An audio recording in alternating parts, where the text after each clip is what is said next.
लाला जी, माँ जी बहुत बीमार है, कुछ पैसे उधार दे दीजिए दवा के लिए। मैं पाही पाही चुका दूंगी, आपके यहाँ बर्तन मांज दूंगी, झाड़ू लगा दूंगी।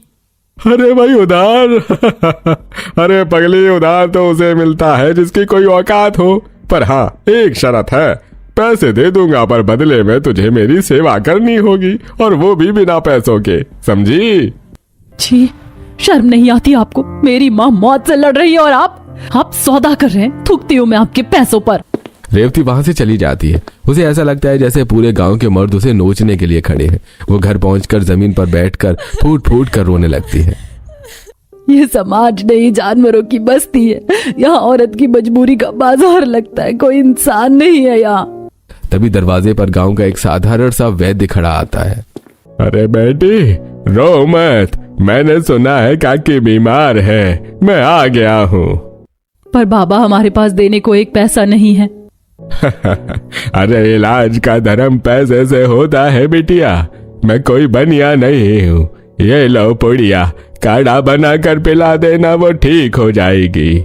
उस दिन रेवती को एहसास होता है कि कीचड़ में भी कमल खिलते हैं। दुनिया बुरी है पर इंसानियत अभी पूरी तरह नहीं मरी। कुछ महीने और बीत जाते हैं। 6 बहुएं अब गरीबी से परेशान होकर काम करने को मजबूर थीं। आज वो उसी जमींदार ठाकुर गजेंद्र सिंह के घर काम करने गई थी, जिसने उन्हें पहले धक्के मारकर निकाला था। बड़े से हॉल में ठाकुर की पत्नी ठकुराइन के साथ आराम से बैठे चाय पी रहे थे। संभल कर, उस मखमली सोफे को गंदे हाथ मत लगाना, तुम्हारी परछाई से भी गंदगी फैलती है। दूर रहकर काम करो, तुम लोग हमसे बहुत नीचे हो, अपनी औकात में रहो। जी मालकिन, माफ कर दीजिए। शाम का वक्त था। बहुओं ने एक खेत में काम किया था दिन भर। खेत का मालिक एक कंजूस किसान था। काका, हमारा काम हो गया, हमारे पैसे दे दीजिए, घर जाना है। पैसे? अरे कैसे पैसे? आज काम में दम नहीं था, तुम लोग सुस्त हो गई हो। जाओ जाओ, कल आना, आज कुछ नहीं मिलेगा। काका जुल्म मत कीजिए, दिन भर भूखे पेट काम किया है, खाली हाथ गए तो सास क्या खाएगी। अरे हटो, मेरा दिमाग मत खाओ, भागो यहाँ से वरना डंडे से मारूंगा।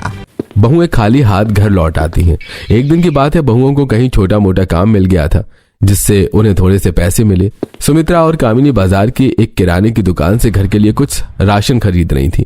दुकान पर खड़ी गांव की कुछ औरतें उन्हें घूर रही थीं। भैया, वो 10 रुपए का सरसों का तेल दे दो। लो देख लो, महारानियां आई हैं 10 रुपए का तेल लेने। इतने में तो दिए भी नहीं जलते। ये सब्जी क्या बनाएंगी, पानी में उबालेंगी क्या? अरे छोड़ ना, गरीबों के शौक है, फटी साड़ी और नवाबों वाली चाल। हमारे पास जितना है हम उसी में गुजारा कर रहे हैं। हम आपकी तरह किसी के आगे हाथ नहीं फैला रहे। मेहनत की रोटी खाते हैं, हराम की नहीं। आप अपने काम से काम रखिए, हमारी फिक्र मत कीजिए। सुमित्रा की यह बात सुनकर उन औरतों के मुंह बंद हो जाते हैं। समय बीत जाता है। शाम का समय है, सूरज डूब रहा है। 6 बहुएं और सास जानकी देवी गांव के किनारे जंगल के पास एक विशाल पुराने बरगद के पेड़ के नीचे बैठी हैं। अब और नहीं सहा जाता माँ जी, रोज वही अपमान, वही भूख। लगता है भगवान भी हमसे रूठ गया है। जीजी देखो ना, ये पेड़ कितना बड़ा है, इसकी डालें कितनी फैली हुई हैं। काश हमारा घर इसके ऊपर होता, वहां हम सुकून से रहते, कोई हमें ताने मारने ऊपर नहीं आता, हम आसमान के करीब होते।